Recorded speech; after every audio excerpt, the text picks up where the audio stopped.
Good morning, everyone. Welcome to today's webinar on partnering with historically underserved communities in transportation planning.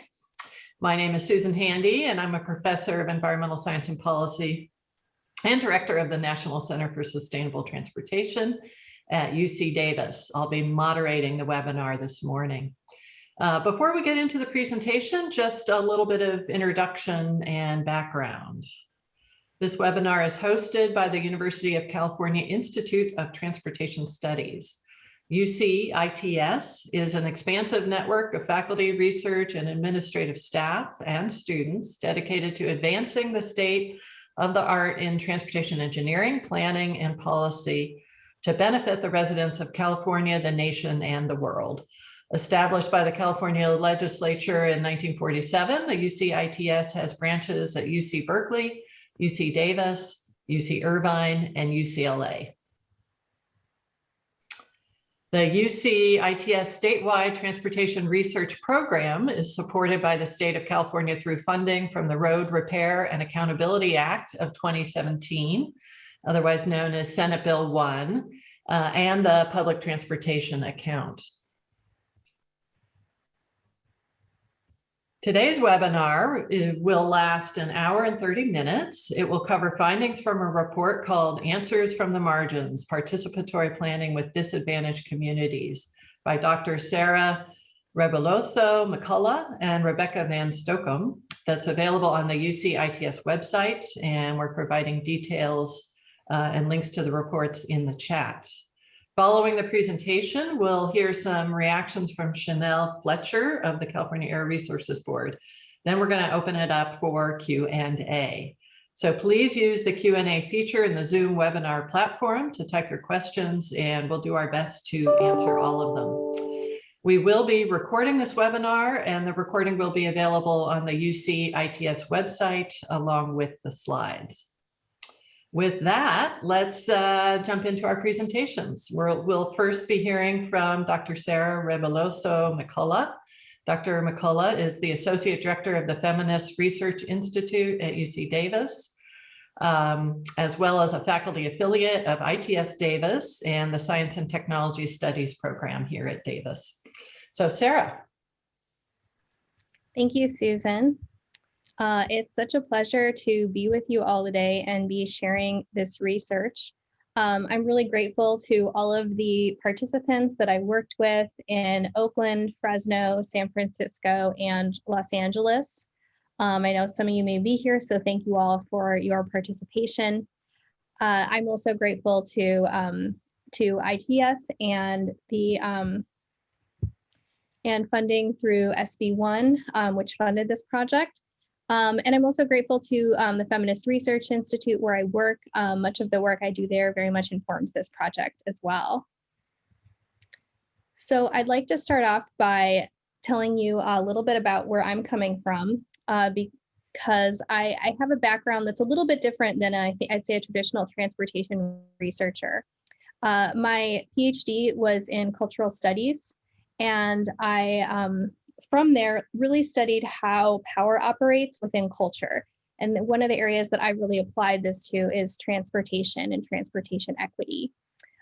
So at this point, I consider myself a mobility justice researcher. I'll say more about that in a minute. And I've also co-author on another piece, Making Bicycling Equitable. A lot of my research really began around bicycling, and it's something that is still very near and dear to my heart. And I also was a co-creator of the Principles of Mobility Justice with a group called The Untokening that I'll be mentioning today as well. The Untokening is a multiracial collective made of many people working in transportation, working towards creating more liberated movement for all people through transportation, but also through other systems that may limit people's mobility. I should also say I use she, her pronouns. I identify as Chicana, and I am not native to California. I grew up in the Midwest, and I'm a fifth generation American. So before I jump into this process, into the project itself, I want to share a little bit about some really foundational concepts that are grounding this work. And as I talk, you'll see some links and some sources that you can learn more about these if you'd like. I'm sure many of you are familiar with environmental justice, this concept that was really begun through activists working to protest the ways that their communities were being disproportionately harmed through environmental pollutants. These were communities of color, many Black communities, communities particularly in the South were really instrumental in starting this movement. I also want to introduce the concept of slow violence, and this really relates to environmental justice. Slow violence is a concept that was created by Dr. Nixon and Nixon to name the way that conditions of living create greater chances of illness and death for some people rather than others. So it is a sort of like inflicting of violence on particular individuals and communities in a way that is unremarkable in the way it works on a slow timeline. And so there's never sort of like one big event that demonstrates violence happening. A classic example that is still in existence, there's many examples currently in existence, but one example is the water crises in Flint, Michigan, along with many communities in our Central Valley that are suffering from poor water quality, air quality, et cetera. These are conditions of living that subject the people living there to poorer living conditions. That is a form of violence. And so I'm kind of bringing this framing to the project. Other tools that I wanted to share, transportation justice and mobility justice. Both of these are really applying a sort of lens of liberation, moving towards the more of a freedom of movement for all people within transportation systems and more widely within not only within a particular nation, but even across nations. There's some resources if you want to learn more about these concepts in the chat. And finally, I want to highlight that this is work that is informed by critical race theories. And by that, I'm really referring to research that centers the experience of Black people, Indigenous people, people of color, and looking at how their experiences living in the world provide them with unique expertise through which we can see the world. And something else I really want to highlight that's important is that these theories also really show us how what we consider a sort of like normal or a traditional sort of like objective view actually is racialized as well, but is specifically racialized from a sort of white perspective. And so all of this, I'm not going to really talk about, but I like to give that as background that this is informing the work that you're going to hear about. And I'm happy to talk more about it if that's interesting to anyone. Now moving on to the specific project.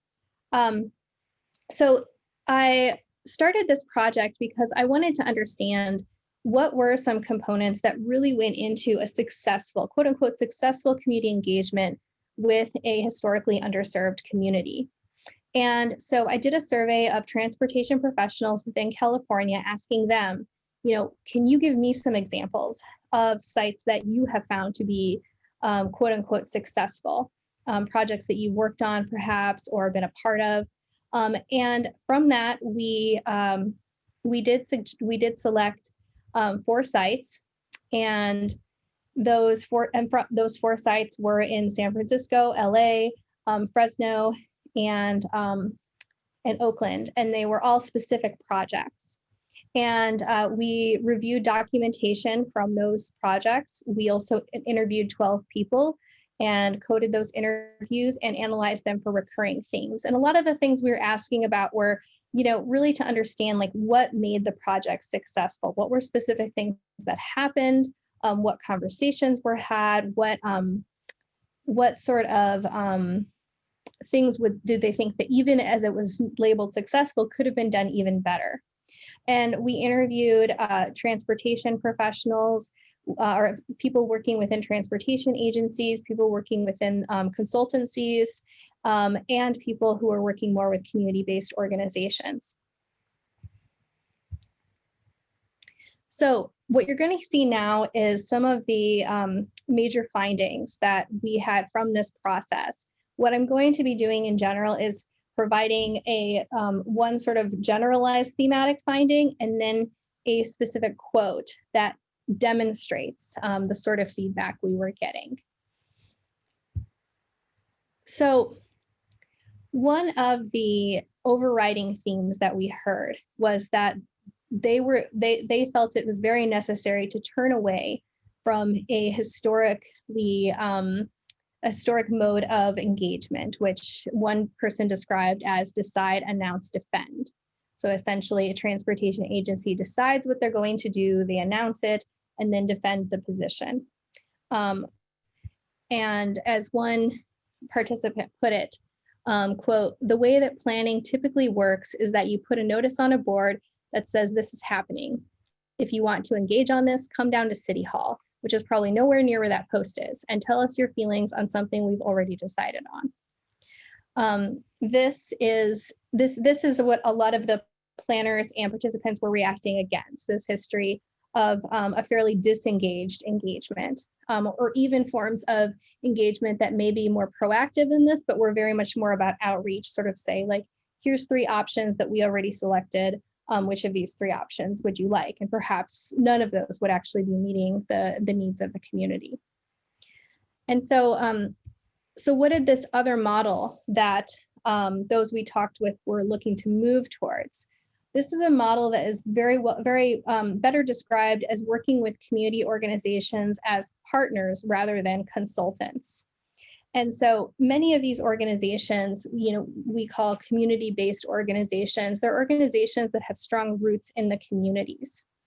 And their goals, they're not necessarily, they're not companies. They're not looking to make a profit.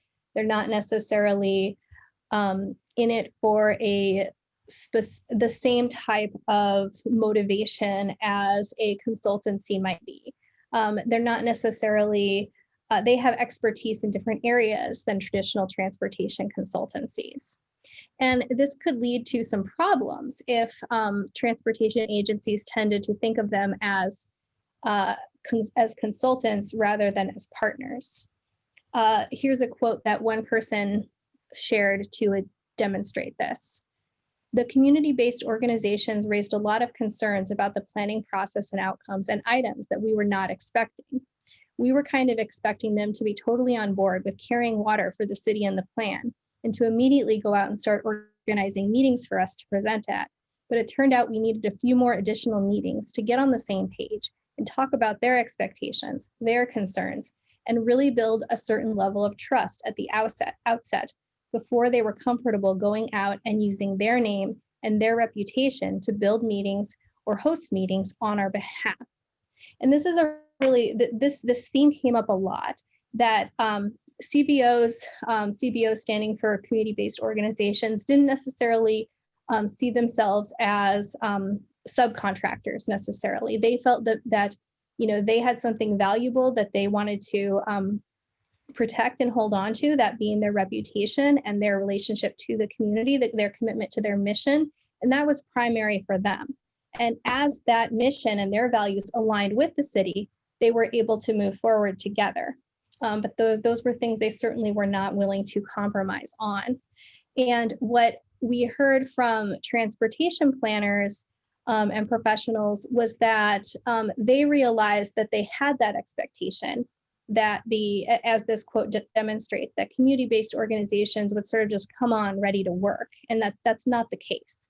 And so I think that's a really subtle but important distinction to notice.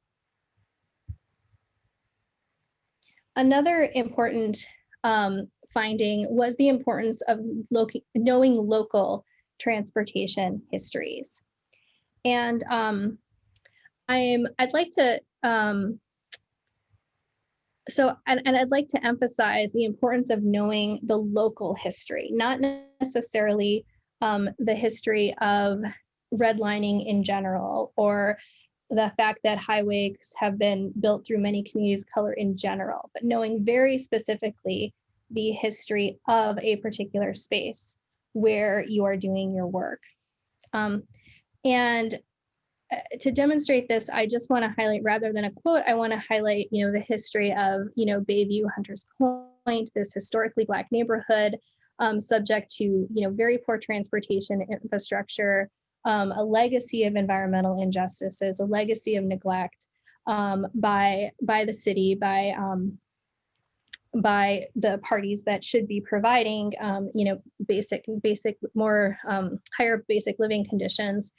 And the project that was done here, my understanding is part of why it was particularly successful was because it did attend to those histories. And at this point, I want to pause, and I'm going to pass the stage to Christopher Kidd and Lislyn Lacoste to speak a bit about about this project, and specifically some accolades that this project has recently been awarded. So Christopher. Let's go see. Hi, good morning. Can everybody hear me? Yes? Oh, great. Okay, wonderful. Yeah. So good morning. My name is Christopher Kidd. I am a planner with the San Francisco Municipal Transportation Agency. I was the project manager of the Bayview Community-Based Transportation Plan. And as she mentioned, Lislyn Lacoste is also on the call, one of our key partners with the organization Be Magic, which works directly in the Bayview community. And I think that to speaking to your point, one of the really important things for us to do was to be actively reflecting the community, but beyond that, really demonstrating that we understood what they had gone through and and where the points of pain existed within their community. It was not enough for us to come in and say, we want to listen to you, because they've been asking and talking for decades. And there is a deep history of advocacy within this community, fighting for the things that they need. And for us to be able to place our work within that context, really paid a lot of respect to the leaders that had come before us, and also really demonstrated a lot of respect to the community, that they didn't have to go back and re-educate us on what they had struggled with. And I also wanted to share that later today, the Bayview CBTP actually will be receiving a national award from the American Planning Association for advancing diversity and social change in honor of Paul Davidoff. So we're very excited by the award. It really is a testament to our community partners, to the strength of the Bayview community. And I'm just really hopeful that it can continue to kind of shine a light on this wonderful community and bring more focus and investment and power to this community. Thank you, Christopher. Lislyn, would you like to add anything? Sure. Hi, thank you, sir, for having us this morning. I think Christopher said it all, and just want to echo that this was a true partnership. And in this case, the SFMTA really did listen to the community about how to not only their feedback, but how to approach the community process. And this is not just a one-off. There's been ongoing communication throughout the implementation process and some of the feedback that was given. And the partnership with all the community-based organizations that were involved continues. So I think it just speaks to the efforts of everyone that was involved in this process, but also the trust that was gained from the community, because it truly was centered on what their needs were. So it was just really great to be part of this process altogether. So thank you. Thank you. I really appreciate you both being willing to jump in here and share your successes. Now, before I move on, I wanted to I wanted to ask you all a few questions via poll. Christina, if you wouldn't mind putting out the first poll about trust. There's a few things that I think would be great for us to see is, one, I'd like to see what kind of trust people are coming into this conversation with. So I asked, to what extent do you agree with this statement? Quote, I trust my local government to engage with the community in a meaningful way. And then two, I'd love to hear where people are working. so we can see what kind of folks we have in the audience today. And this is once Christina, you think we've had enough respondents, if you wouldn't mind sharing the results for this one, that would be great. We're at 50% right now. Great, thank you. And as this is finishing up, as people are finishing up this poll, I want to share one of the reasons I like to ask these questions during the talk is I find it's nice for those in attendance to see where they are within this community on this webinar, or within this community of transportation professionals and researchers, to understand, who is listening right now and how are the norms that maybe we're carrying similar or different than others in the room.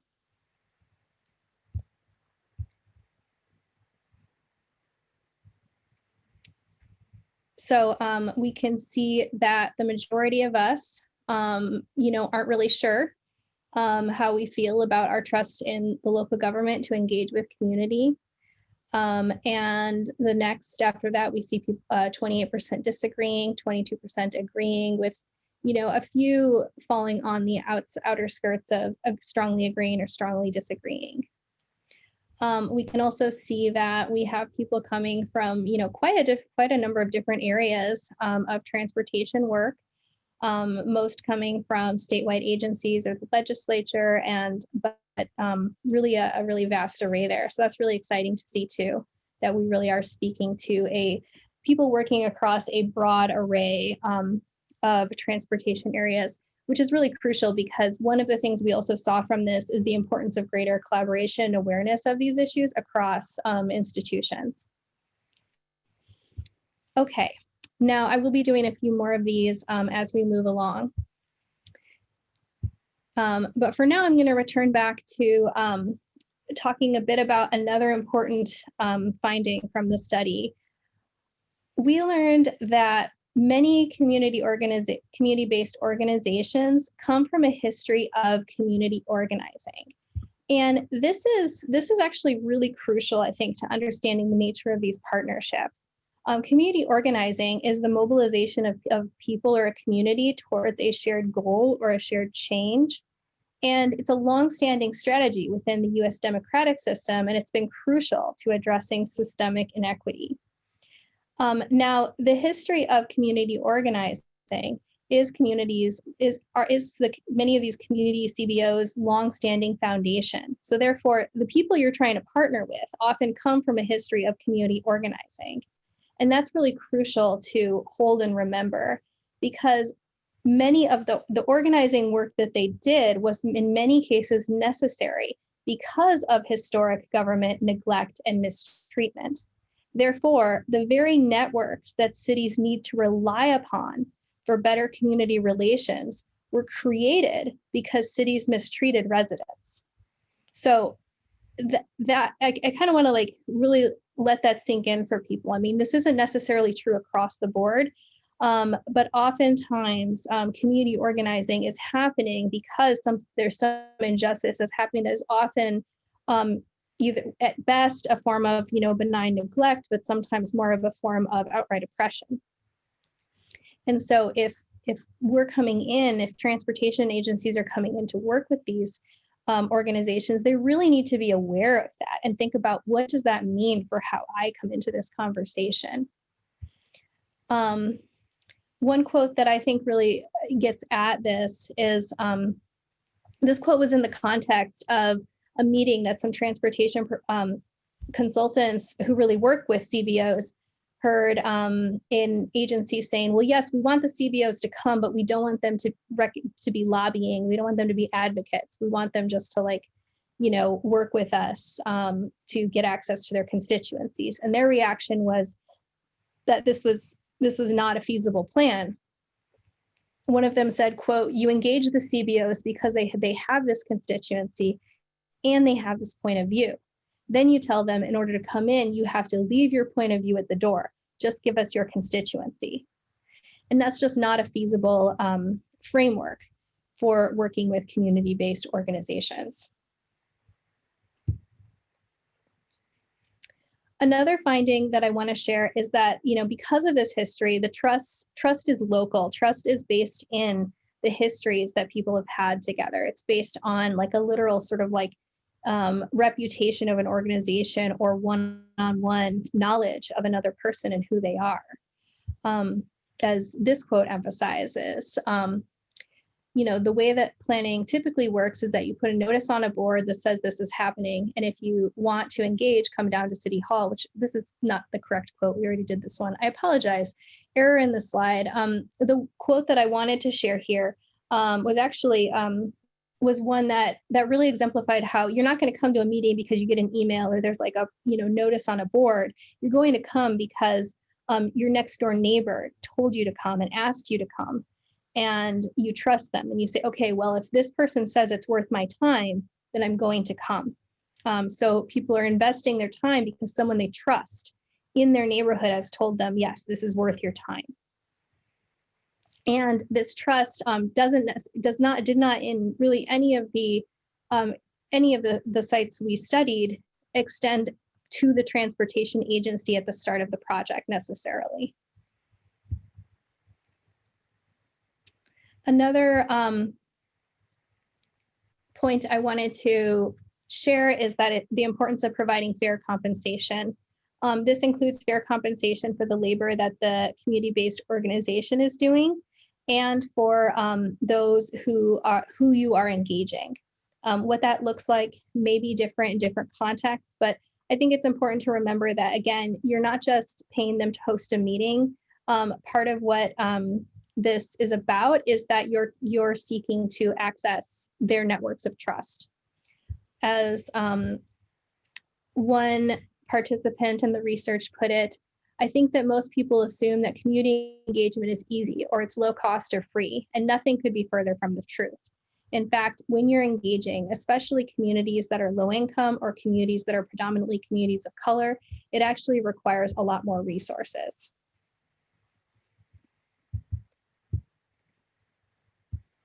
Another thing we want to keep in mind is that the importance of translating technical jargon. As one participant put this, transparency means being able to explain technical things in a way that's actually accessible, because the technical jargon we use is a way of gatekeeping people from knowledge. And another participant said, without people being able to make an informed decision, it's not consensual. Consent is a big part of that in the larger picture. Withholding information is non-consensual. And so it can be this means that not necessarily, having full transparency, really taking the time to explain what particular terms mean. So at this point, I want to do another poll. We'll put up a next poll that kind of is just to get a sense of where people are at in terms of some of these topics we've been talking about. Christina, do you mind launching the next poll? And so here I'm asking, how well do you know your local history of transportation planning and planning and equity around redlining, highway construction, and local community organization? It's a lot, a few details, or little to nothing. Just, pick what fits best.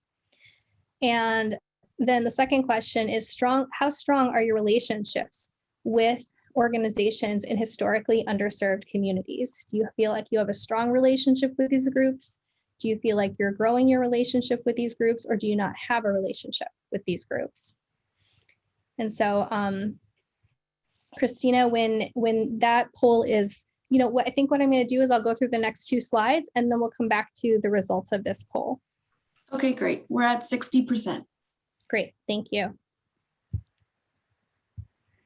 The next thing I want to talk about is the importance of going outside scope. And what I mean by this is it's important for transportation agencies to be willing to talk with the community and take in their thoughts and feedback about work beyond the scope of that specific project, or perhaps even beyond the scope of transportation itself. And the way that we do about this is, I think, a real frontier and a real site for new opportunities. And I'll say more about this, I think this later, but we need to be creative about how can we constructively really engage a community based on their experience of living there, not necessarily the particular professional scope in which we work.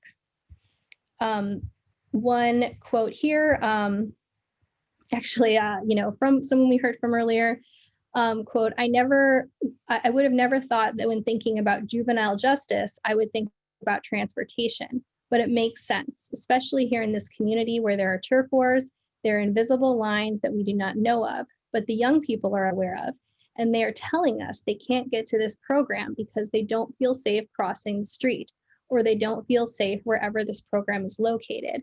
I think this is what I really appreciate about this quote is it demonstrates someone working within a community-based organization stretching what their area of engagement is so that they can to enter into transportation. And just as they do that, we also need to be able to stretch the areas in which we see ourselves engaging. Okay, Christina, do you mind sharing the results now from that last poll?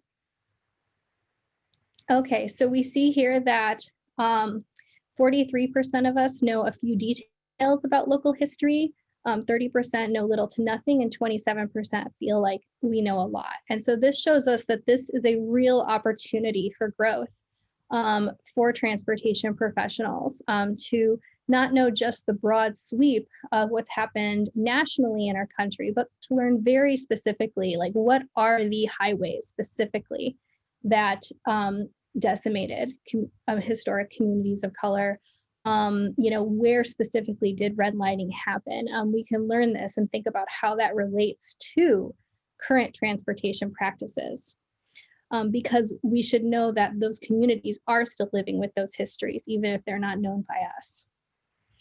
And we also see that 52% of participants feel that they're growing their relationships with historically underserved communities. 41% do not have relationships, and 7% have strong relationships. So this is another really great opportunity for growth. And I think one of the challenges that we have right now as transportation professionals is thinking about how structurally we can make this happen, so that it's not necessarily just every individual trying to figure it out on their own, because clearly we see here, this is not an individual problem. This is a challenge for the entire profession. And so how can we as a profession work to find structural ways to address this? Okay. So as I was talking about going outside scope, there's lots of ways that we may consider going outside scope of what is traditionally seen as transportation work, but there were 3 areas that really stood out. And the first was in addressing displacement. As we know that there's a lot of debate about the impact of changes in transportation infrastructure on displacement. I use the word displacement, I should say intentionally, because rather than say gentrification, because what I'm really concerned about, gentrification is also an important conversation, but in this case, we're talking about displacement of people from their existing housing where they often have lived sometimes for generations out of the community. And this was something that came up time and again.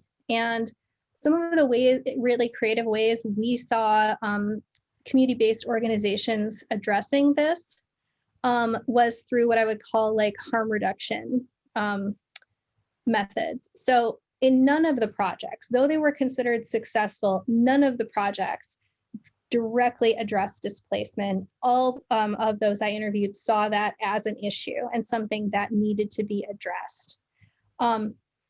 What some organizations did do is, as they were hosting community outreach events to engage with local community, they also invited housing rights advocates to be at those events as well. And they were very transparent in saying, yes, these are great changes for our community, but it's not coming with protection for housing. And so we think it's important that you all know this could potentially affect the housing market.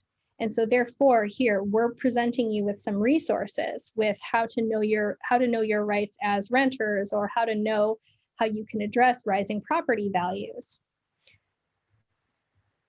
And so I think what's important there is like they're not trying to like hide the issue. They're putting the issue up front and saying this is still a problem. We still care about this. Here's what we can do right now, and we're hoping we can do more in the future. Another issue that was really on the forefront for many people was addressing policing. Within many communities of color, policing is not necessarily always felt as a solution to create safer streets. In fact, it may be felt as a way of creating more unsafe streets. There is, there is a growing awareness of this, particularly in the aftermath and reactions to the murder of George Floyd. This past year, we just passed the 1-year anniversary of his death, and so I know that many of us here are holding that, and the impacts that not only his murder, but the murder of many by state agencies is very real. And a lot of this is happening, within transportation infrastructures. And so we really want to think about when we are creating a change in transportation planning, infrastructure, policy, to what extent who is it making it safer for? And how might the information gathered or the processes that we go through impact policing, surveillance? Is it going to, like, one example is one organization became concerned. They were supposed to notice how people were crossing the street. So they're doing sort of observations like, are people using the crosswalks? Are they not? And suddenly they're like, wait a minute, should we be doing this? Because could we by doing this be providing information for greater enforcement in our communities? Because we're telling them where people sort of, are jaywalking. And if we're doing that, we don't want to do that, because that's certainly something we don't want to contribute to. So just holding this and thinking about this and thinking about how we can create safer streets that aren't necessarily related to traditional policing tactics. And I could say a lot more about this, but I'm providing a resource in the chat. Charles Brown talks really, really thoroughly about this in his work on arrested mobility, and I really recommend looking into his work if you haven't seen it already. And the final area that people highlighted as a way to go outside scope is to really think about youth development, and I'd say even broader than this, like workforce development. One of the really innovative ways that that some projects have worked around this is actually to integrate youth within data collection of particular projects, or within the process of community engagement. So essentially what's happening is they're teaching youth within the community and paying youth to be a part of the planning process. And so they're learning that, wow, the streets just don't show up like this. There's actually processes that happen that make them that way. And I am being a part of that. Like, I am standing here asking passerbys like, hey, what do you think about this intersection? Do you think it should, how would you like it to change? What would make this safer for you? And they know that input that they collect and give actually is having an impact on what happens. And that's incredibly powerful for many youth. This is a quote that was provided by an interview participant talking about the interviews they did with one of the youth on the project. And they said, it's just given me a whole new perspective. I always used to look at my environment and think, I don't like that, but what can I do? It is what it is. I look at it, now I look at it as, I don't like that, and here's what I can do about it. So we see that this can be incredibly powering for youth, that their built environment is no longer just, a static thing that can't change. It's something that they actually feel agency around. Then can propel them into new possible, career opportunities of all sorts. And so I just, really want to highlight that as an area I feel like is a real area of growth in this work as well. So I want to pause now here and do another poll. that kind of reviews some of this we've been talking about. Christina, would you mind putting out the third poll? So now I'd love to hear how proficient do you feel that you are at making details of the transportation work you do accessible to a lay audience? So this might mean, you know, whatever type of work you do, whether it's planning processes, modeling, policy, research. How do you feel like you can explain it in a way that that is familiar to someone who just doesn't have a background in this whatsoever? And the second question I have is, do you address any of the following in your work? And you can allow, you know, I think, see if you hopefully can choose more than one response there. So displacement, policing, and youth development. As you're answering that, I'm going to go ahead and do a couple more slides, and then we'll return to the results. So another theme from the work was the importance of continuing collaboration, as Liz-Lynn mentioned. This is not necessarily a one-off, that a project shouldn't necessarily be a one-off. There should be a continued dialogue with particular CBOs and communities. And there's a lot of different ways ways this can look. Some specific ways that came out in the project is to include community in the final report writing. I think in each of the projects in their own way and in different ways included the community in what the final report looked like. Some of them worked to make the final report more accessible. One agency actually got feedback that the photographs they had were not representative of the entire community and actually commissioned a photographer to go out and take pictures that did. And in another case, some of the people who worked with and had some transportation professionals who had close relationships with the CBOs actually authored parts of the document in the final report. So there's a lot, and I also appreciate another project work to include quotes from participants, including quotes that weren't necessarily always fully positive, to really give a full picture of what the community had to say. And another important way of including community is in implementation. As one participant pointed out, you can't necessarily just stop. Things change, as I think we all know, between planning and implementation. And so there's a variety of ways to collaborate through implementation. One is to communicate regularly, even when there is no immediate action taking place. We know that there are so many behind the scene things that have to happen to get a project off the ground. That may not be knowledge that our community partners are privy to. And so there's ways that we can include them, even if it's kind of like there's nothing for them to do, just to say, hey, you know, this is where it's at right now. We're still waiting on X, but, you know, we're still here. We're still working on this. Just doing that can mean a lot. Also, have an agreement for how implementation will occur in partnership with communities. In some cases, the agency and the communities entered into plans to say, okay, this is how we're going to give feedback as implementation moves forward. And that was really helpful in continuing to foster trust for the partner for the partnership going forward. We also recommend using local labor as is possible.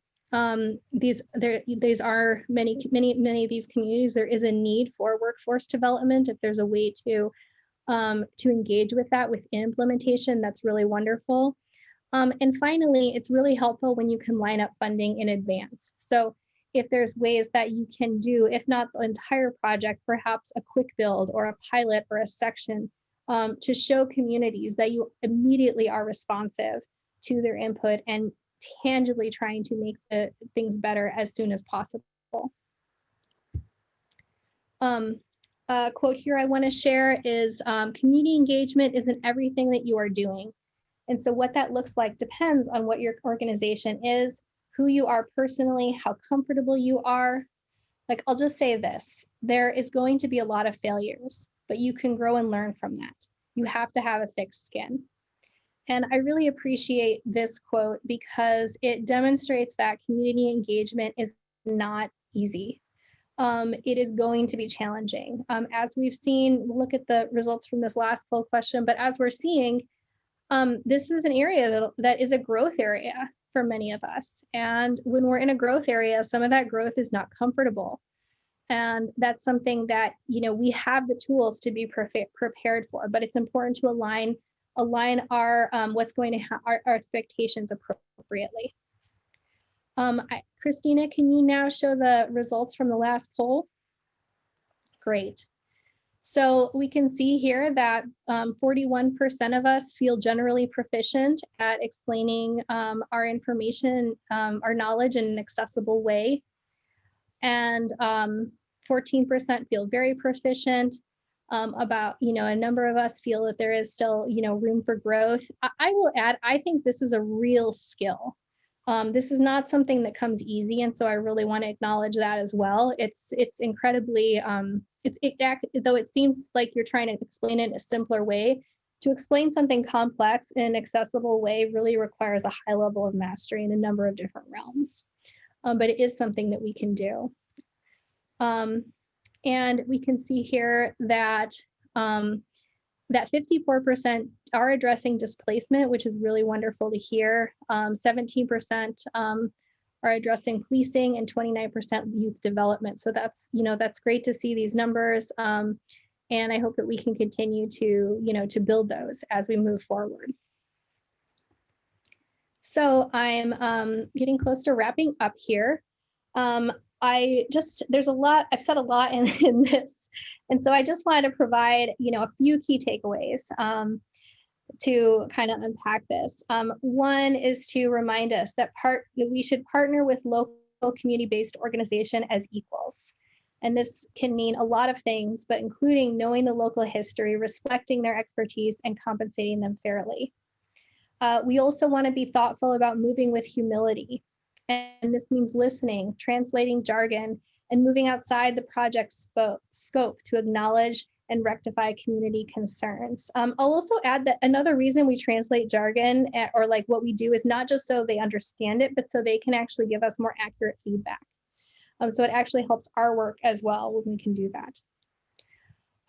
We also want to address transportation projects as they relate to other community concerns, such as policing, displacement, youth development. We could add on to this health equity concerns, workforce development, and so on. And finally, we want to work to maintain relationships with community-based organizations across projects and in implementation. So I want to thank you all for your time. You can reach me here. And I've put a website where you can also get more information about the work I'm doing. I'm going to pass the mic on, and as I do that, I'll look at some of the chat, what's been happening in the chat here. Thank you. Thank you, Sarah, and thank you, Lislyn and Chris, for joining us. This was one of the most thought-provoking presentations I've seen in a long time. And I think we're going to have some really great discussion.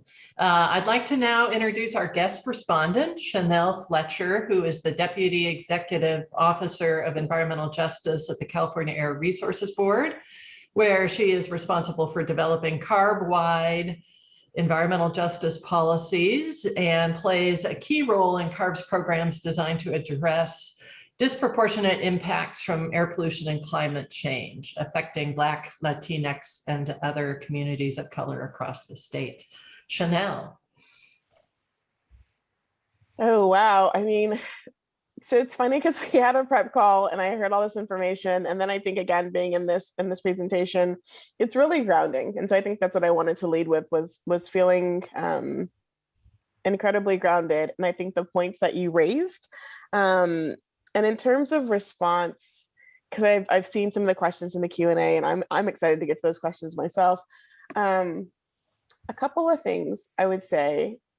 I think one of the things that I find really intriguing about working in government is when we talk about government and the role of government, it really has been, it's been a place that has actively created perpetuated and facilitated racism, right? And it's built that into the very structures. And so part of what this work is and what we're trying to do is actually dismantle that. And I think that it's really hard because we're not just talking about structures and policies, we're talking about actual behavior, right? So when you talk about, for example, treating communities as equals, I think I'm pausing because I think about, like, I feel like we have very live experiences at CARB where on one hand, we are trying to do that, right? We are actively trying to think about, like, well, how do we engage as equals? How do we bring people to the table? How do we, remove some of this technical jargon? Which, on a side note, there's a question of, like, why do we even have this technical jargon and why do we use it, right? What's the goal of it? It's a different conversation. But then I think there's very honest kind of questions that I know CARB staff have asked where they've been like, well, wait, they don't understand, like, they as being in, like, the community, whoever, don't understand the models, they don't understand, like, the inputs and the technical pieces of it. And I think that comes into the question of, like, well, then what job do we have in terms of being able to basically, like, in some ways, in my mind, it's almost like pulling that apart, right? Like being able to pull apart and show what those assumptions are, what those inputs are.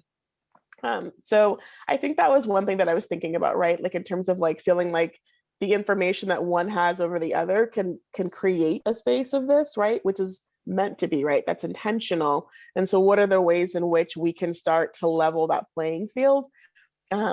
And I think change our own behaviors, right? So even when we're having conversations around, like, what's going into a certain scenario or how we kind of had planned out or, have this time horizon, how are we having that and saying that with a conversation of, like, well, this is what it is, but then what is it that it could be?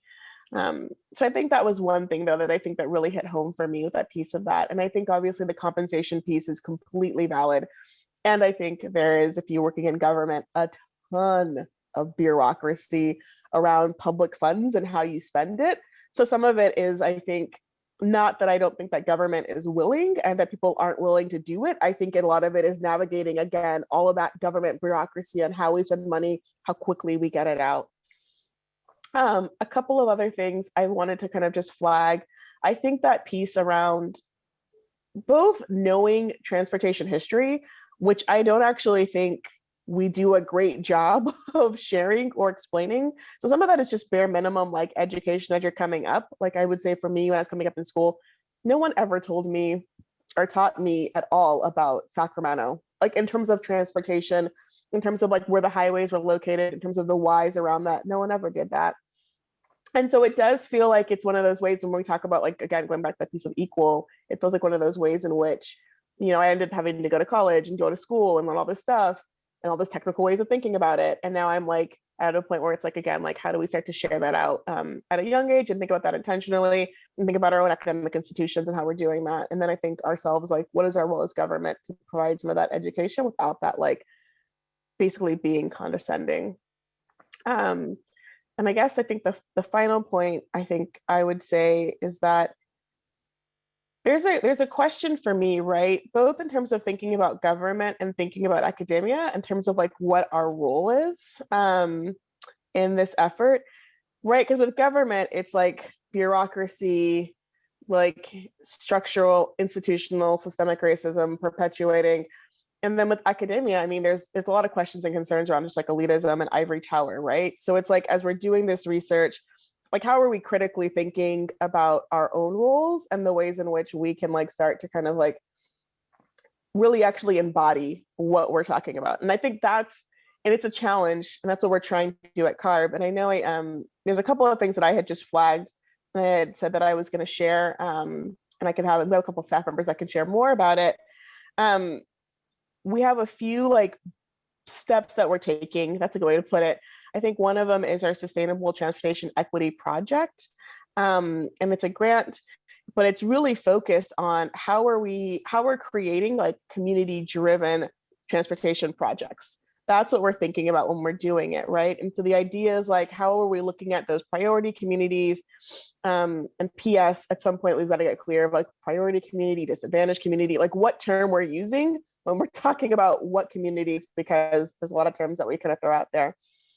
But how are we kind of like in that process, really building in and creating communities as equals? Like, how are we thinking about the vision, building community in on that process? How are we funding them? How are we providing that technical assistance to be able to navigate some of these pieces that are really challenging because of all that jargon that we just talked about? But how are we also thinking about the ways in which, like, what our goal is and like what we want to do, and that we not just being CARB, right, but that we being the community.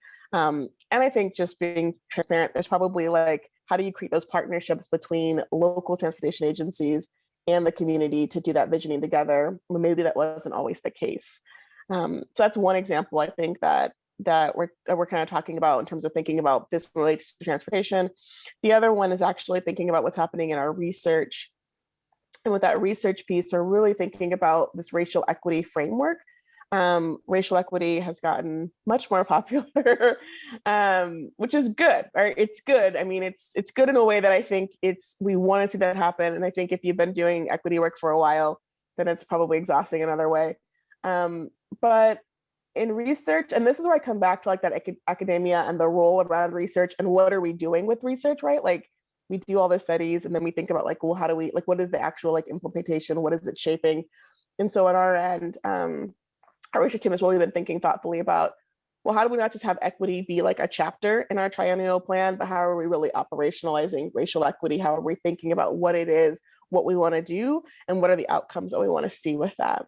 And those are just two things that I kind of brought up. I think there's much more examples, particularly as we're talking about environmental justice too, of how we're trying to do this work. But like I said, I think it's challenging because the way that I think government was created was the opposite of this. And I think there's inertia, right? It's like you just keep going.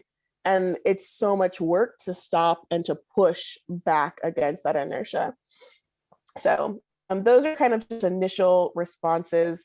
And I just think that like it'd be really helpful to think about the role as we're talking about, and some of the questions in the chat even, the roles between, like, I think there was one like around like a NIMBY and a community-based organization. How are you defining the two? It's like, it's helpful to think about the role that like this research and academia can play in helping to guide those conversations, both for, I think, community-based organizations and for government as well.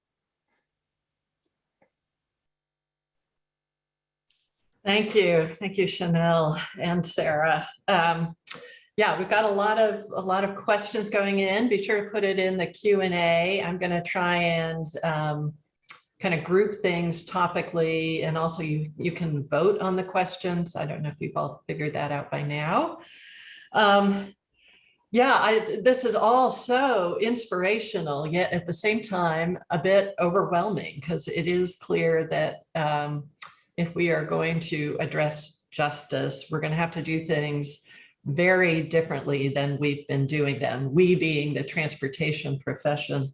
I love that line, Chanel, about government was created as the opposite of what we're talking about. I mean, really, we've been doing things a lot kind of all wrong for a long time. So we're talking about big change to really get where we want to be. So hard work ahead of us. And I think the questions in the Q&A reflect a lot of what the profession is struggling with. So, there are a couple questions about just kind of trying to figure out who the community is, really, as a starting point. So,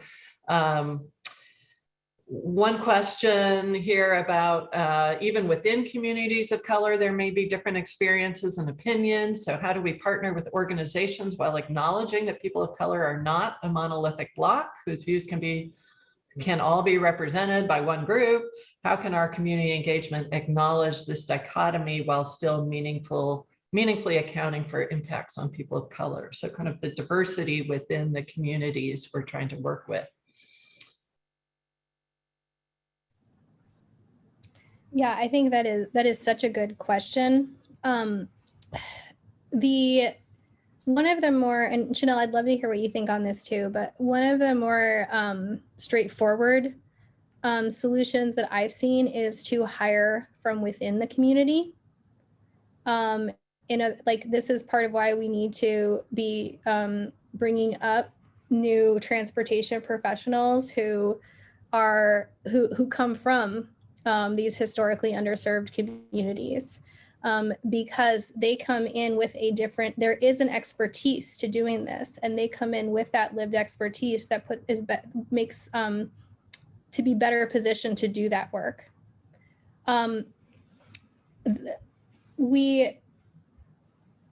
Other ways of doing it honestly just comes from experience and time, and sometimes getting it wrong. And so it may be starting to partner with certain organizations, and it may be experienced as getting pushback from other organizations. So, I mean, at this point, frankly, I just don't know if we have enough experience to give a right way to do this. And even if there was even with general guidelines, it's going to vary from community to community. And I think this is also why knowing history can be so helpful, because that is where you can get clues. If you learn about the history of a community, you can begin to see, okay, if we work with this group, because of this history, we may not be reaching this other group. So these are just a couple guidelines, but Chanel, I'd love to hear what you have to say about this question as well. Yeah, and I think this was such a great question when I saw it, because I was like, yes, that is so true, right? Like, I am a Black woman, but like, I am not talking about every Black woman's experience. And yet there are like commonalities and threads that we can all speak to collectively, right, as Black women. I think what I found is that this is why for government, and again, it's different, right? Because governments used to like basically like, there is a problem, we come together, like, and internally we develop a solution, we present it, right? So right, then we decide the solution, we announce it, and then we defend it if is there feedback. But this is why it's the flip of that, right? Because what we're trying to do is actually build authentic relationships in the community, and that is different than what we normally do. But if we start to do it right, and what I found, at least in the work that we've done, right, we realize that like, just because you're an environmental justice group, that doesn't mean you're going to be aligned with every group, right? So we've had like advocates from like West Oakland that are talking about things specific to West Oakland and their issues.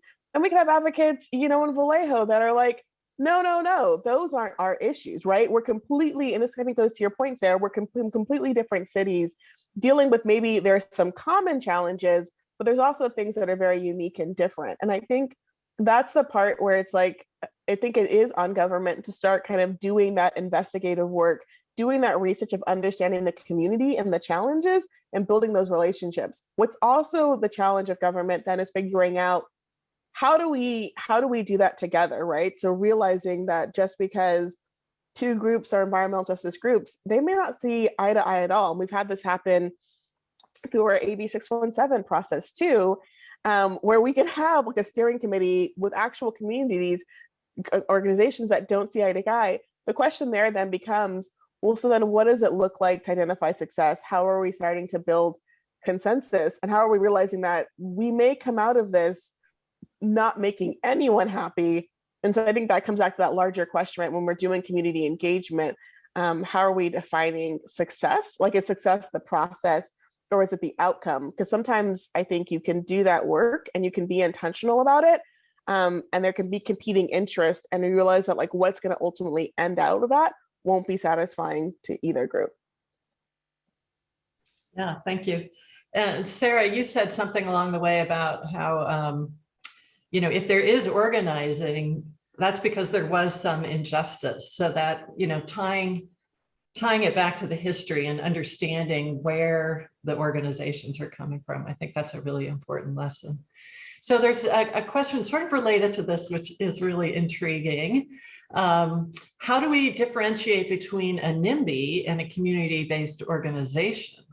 Are they the same thing, or are community-based organizations only in disadvantaged communities while NIMBYs are in affluent communities? So how do we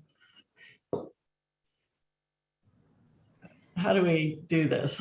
I mean, I think similarly, like history plays a big role here.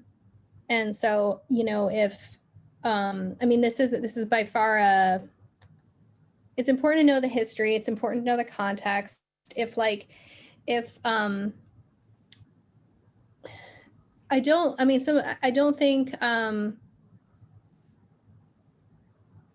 think it's necessarily like one is only here and one is only here, because that implies that like there's a clean line. And particularly in many of our cities that are undergoing gentrification and displacement, there's a lot of tension there. But I mean, it's kind of like, one way of putting it is just who makes up the group. Is the group made up of people who have suffered from historic injustice, who have been historically underserved? Or is it a group that has historically been privileged? I'd say that is just one question you can immediately ask yourself. Does this group seem to have access to resources? Does this group seem to have no problem accessing the traditional government structures? Can they access people in power? Can they, that again, none of these there's exceptions to all of this, but I think those are some beginning questions you can ask. Chanel? Oh my gosh, this was a good question.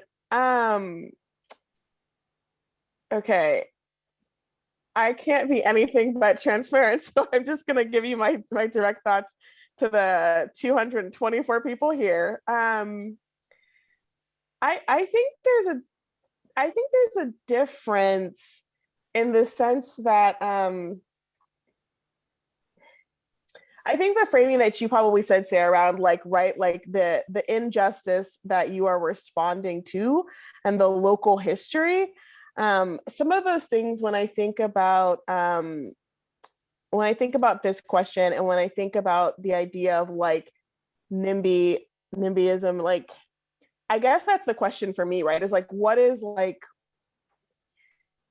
when I think about community-based organizations, I think about groups that are rooted in the community. I tend to think that they are responding to community concerns that are coming up. And I do tend to think there is like a threat or a reaction to an injustice that we have seen, right?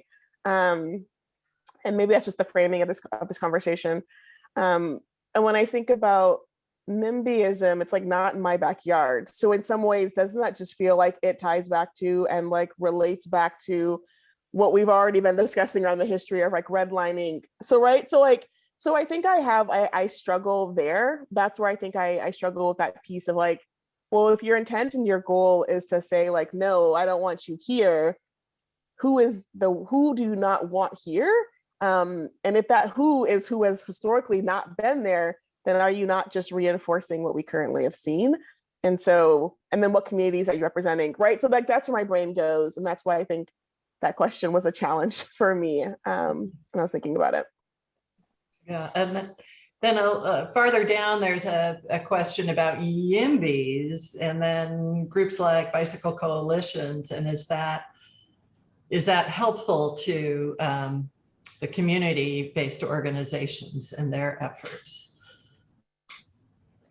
Yeah, and here I want to hold out. Carla Mays, who's here, is posting some really great stuff in the chat that not everyone can see. They've shared that like BIPOC communities that are at odds with YIMBY are not NIMBYs.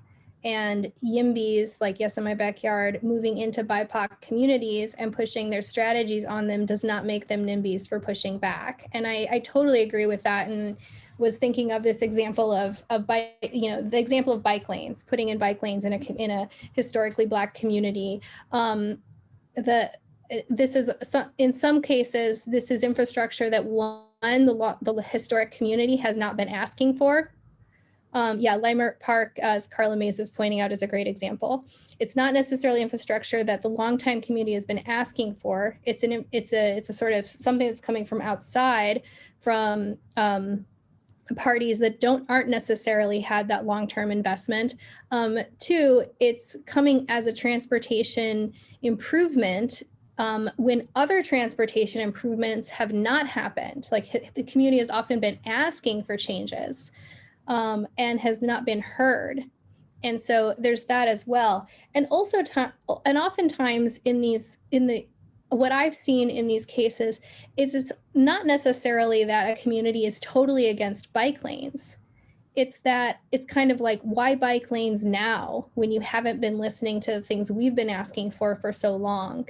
And so it's more of an invitation for engagement than a, no, we're never going to let this happen. And I think that's a really important distinction, that it's more of a coming from a place of being ignored for so long and wanting engagement than necessarily because you never want to see this ever happen. Yeah. All right. Lots of questions about compensation.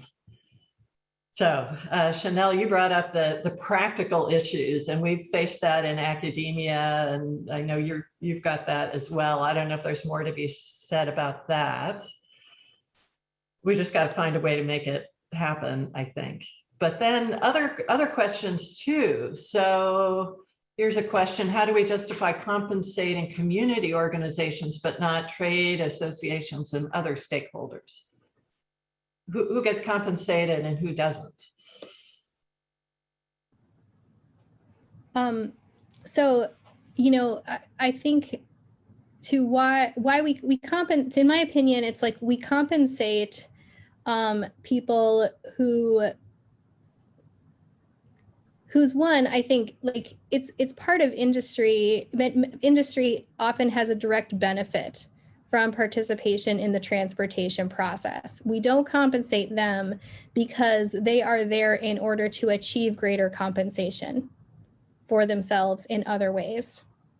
And I mean, I don't know a lot about that. I'm sure some of you probably know more than I do, but is there an immediate clear engagement? Is this part of someone's job?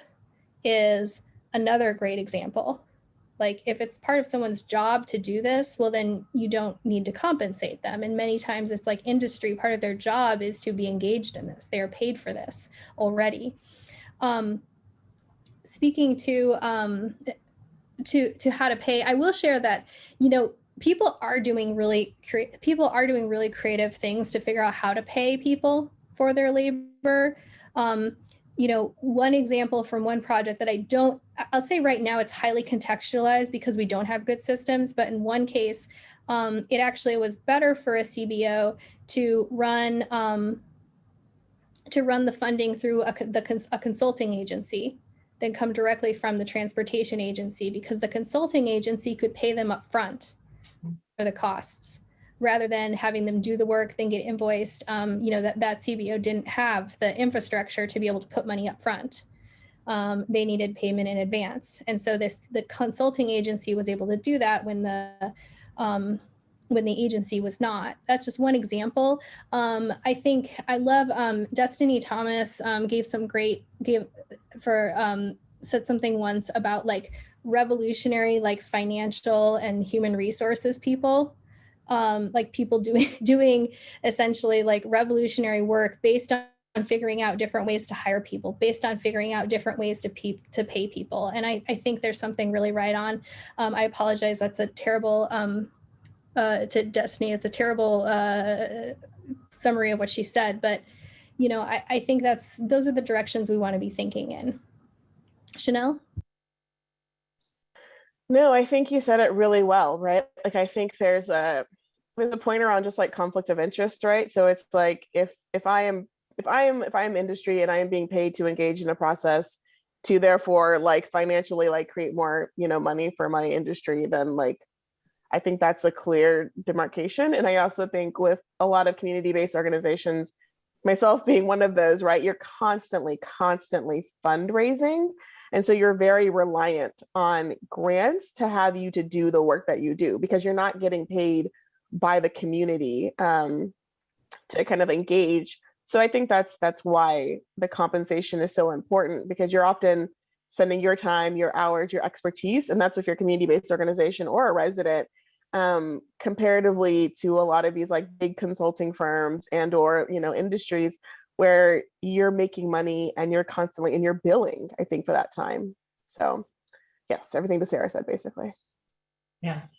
And then there was a question about guidance in hiring local BIPOC professionals on projects, but it sounds like the practice is sort of evolving, and maybe we need somebody to put that together. Here are different ways we can go about paying community members to participate. Although I guess this question was actually a little different, which is about hiring professionals. We should just be able to do that. There was a question, I'm trying to find it again, about, here we go. Does paying community-based organizations for access to their trust among their constituents help to undermine the legitimacy of the CBO in the view of their constituents? So what about the, is there a possibility of sort of that co-opting or the perception of co-opting going on with this?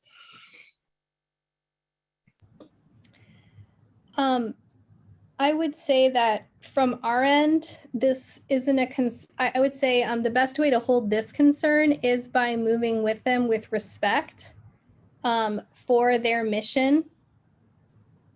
And what that looks like is informing them of any aspects of the project that may challenge their mission. I think it's less an issue of sort of like, oh, their constituent. I mean, frankly, I mean, and I would welcome other feedback on that, but I feel like it's the job of the CBOs, I think, are often very capable of defending their own reputation.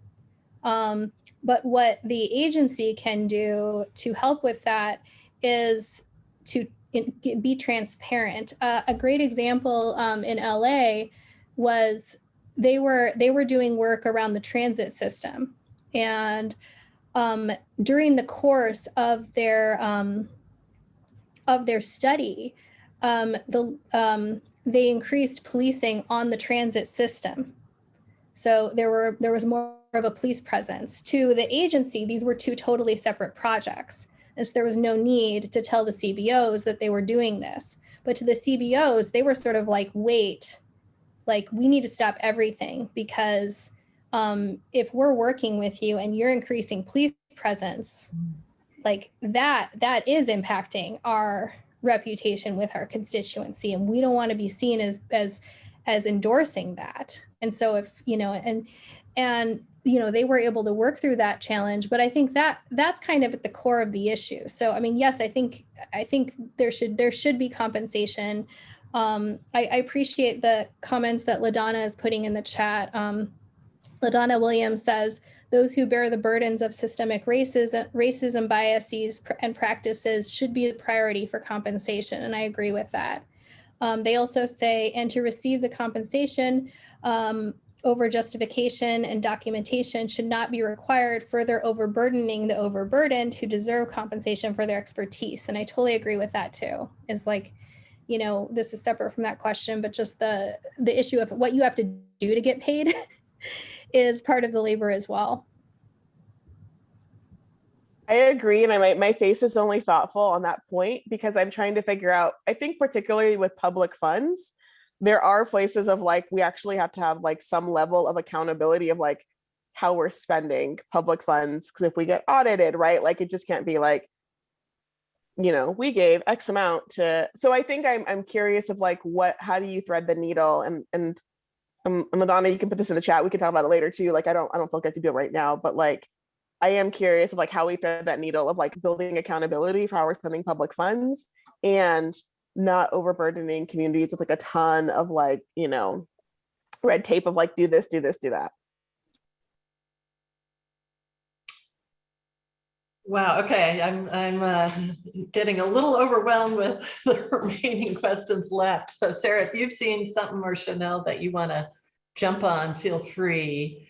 Otherwise, I think sort of next on the list is just this question of overburdening. I mean, even when we're compensating, we're asking for a lot. So how do you achieve this balance between over-engaging communities, but keeping the conversation going and making things happen?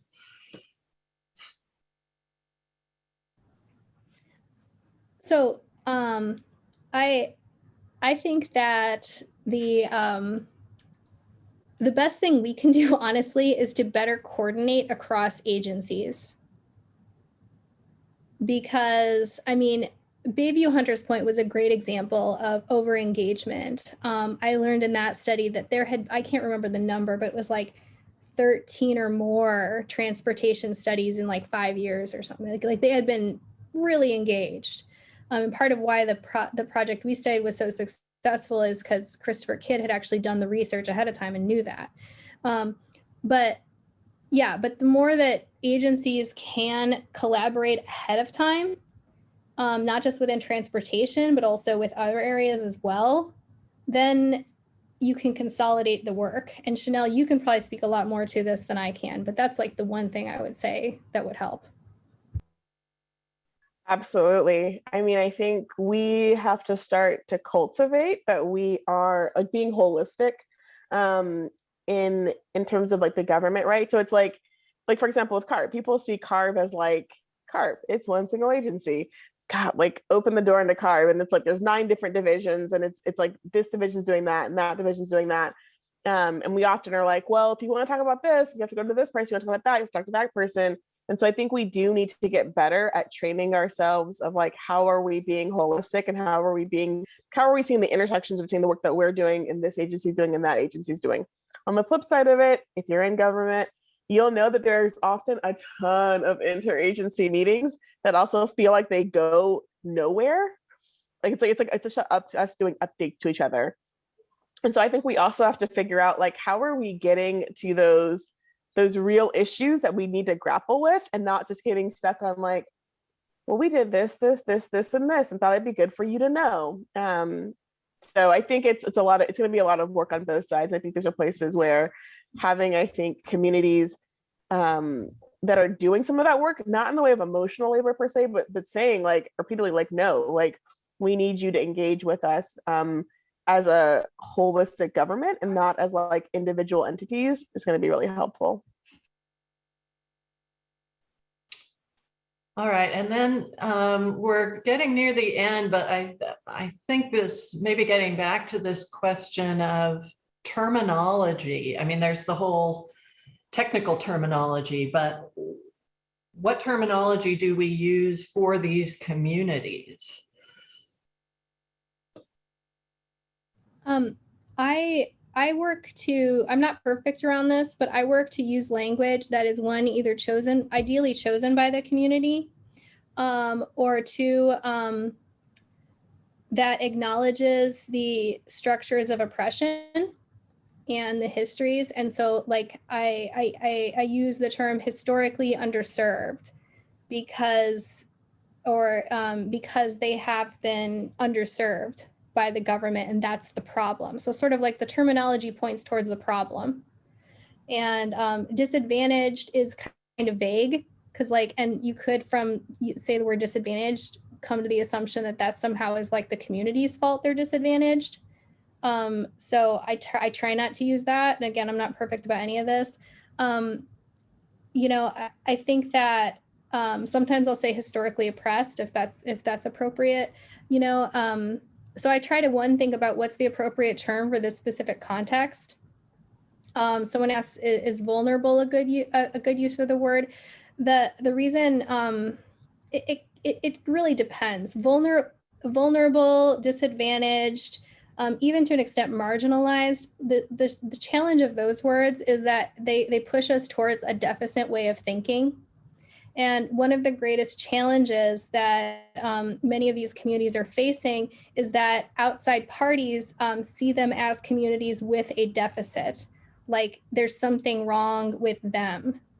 And so when we use this language, if it kind of consciously or subconsciously makes us think of these communities as having deficit rather than, as sites of resilience, I have challenges with the word resilient and other sometimes too, but rather to see their strengths, I think we want to kind of pull back on that. So I'd say words that point toward descriptions that point towards where the problem is, which is not within the community, or language that's specific, like just say the community you're talking about, or that is words that are chosen by the community. And I think the only thing I would say to that is that I think I know that in statute, we have defined some of these things. So we've defined like, you know, like when we're talking about like Cal and virus grade and disadvantaged communities, we've also defined a priority communities. And so I definitely agree with wanting to like use what the community did, like how the community is defining itself. But I think when I'm looking at it from like a state process, when we're looking at, for example, like grants and like funding and like how we're, that's where I think the question where I do have that question around, yeah, like what do we say that honors that, right? That honors how communities want to define themselves, but also aligns with some of the statutes that I think when you're a state agency, in some ways you're required to kind of like follow, right? So, and I think this is, and I'm bringing these things up that I'm just like, these are the tensions that I think you're wrestling with when you're in the state agency and you're looking at things from that perspective. And maybe just as a final question, and there's so much more that we could discuss on this and lots of great ideas in the Q&A and the chat. Sarah, you've given us, 10 important things that we all need to be doing.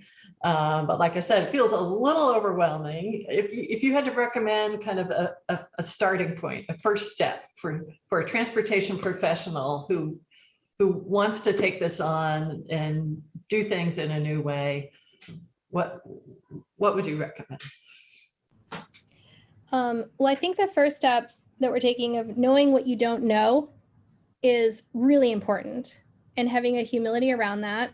So cultivating that humility and willingness to learn, learning history. And if that history isn't known, finding ways to have it be known, funding historians to do this work, because the archives are there ready to tell the story. I think that developing like learning from yourself and other experts, how you can develop relationships that allows you to access and value the expertise of communities. And that will be and being accepting that you will fail and accepting that you will learn. And that's all really important. Yeah, there's a lot more, but that's what I got right now. Chanel, do you have anything? Oh my gosh, no, this has been a really big conversation. I think my biggest thing would be, can we just have more conversations like this? And I know that's probably exhausting and frustrating for some folks, but I think it's being able to take the research that's coming out, right? And then to say, well, like, hey, I'm in government, here are the places that we struggle with. And then maybe what would be even better is like having like community community resident. In addition to that, being able to say, well, like, right, like, and having these kind of spaces where we're talking through and we're having these conversations, right? Like, I think those are things that I would be really excited about, because that kind of like partnership is going to be essential if we're trying to do this work, and really start to think about like how we're shaping the role, not just government, but I think of community engagement. More conversations, we can do that. And I'm happy to say that we're going to be funding some additional work by Sarah in the coming year that will certainly lead to some more conversations. So with that, it's time for us to wrap up. I want to thank our speakers and our guest participants. Thank you to everyone for attending the webinar. You'll see a quick survey in the chat, and when you log off, for you to share your thoughts with us on today's presentation. And please visit us again, ucits.org/events, for information on upcoming webinars that you see listed there. Thank you very much.